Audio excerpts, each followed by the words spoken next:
Folk dancer జానులిరి సంచలన వీడియోను release చేసిన తనపై జరుగుతున్న ట్రోలింగ్స్ ఆపాలంటూ వేడుకుంది. తన వ్యక్తిగత జీవితంపై కామెంట్స్ చేస్తున్నారని ఆవేదన వ్యక్తం చేసింది. తన కుమారుడు ఈ వీడియోలను చూస్తాడని తెలిపింది. వ్యూస్ కోసం ఒక అమ్మాయి జీవితాన్ని నడి రోడ్డు మీద పడేస్తున్నారని వాపోయింది. ఒకవేళ తాను నిజంగా చచ్చిపోతే మాత్రం ట్రోలర్స్ కారణమంటూ బోరున విలపించింది.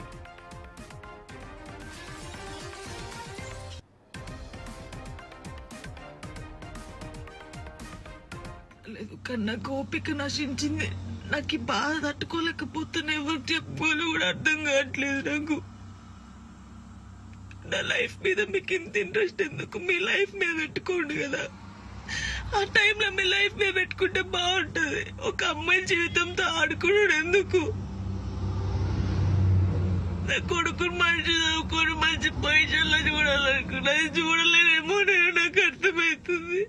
నేను బద్దల్లే పోతా. ఇది మాట్లాడితే మీరేదో ఆపేస్తారు. ఇది కాదు, ఓపిక నశించి నేను ఎప్పుడు దేనికి రియాక్ట్ కాలేదు. ఒక అన్నతో మాట్లాడే తప్పు, నా తమ్ముడని మాట్లాడితే తప్పు. ఎవరు పడితే వారికి లింకులు వేస్తారు. నాతో అయితే లేదు. చాలా మంది జానక్క చూసి నేర్చుకున్నాం. జానక్క ధైర్యంగా ఉండాలని చాలా మంది అన్నారు నాతోని. నాకు ఓపిక నశించిందిరా. మీ అందరూ చెప్తున్నా నాకు ఓపిక నశించింది. నాకు ఫుల్ బాధ అవుతుంది.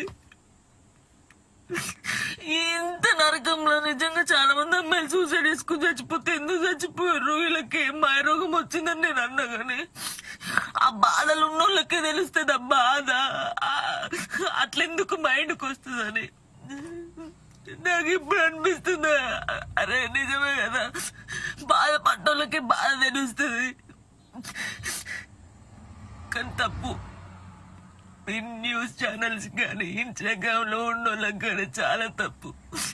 ఒక జీవితాన్ని, ఒక ప్రాణాన్ని మీరు ఆ ప్రాణం పోయినాక మీరు చేసేది ఏం లేదు. మీరు సంతోషపడతారు కానీ ఒకరిని చంపి ఒకరిని బాధపడి మీరు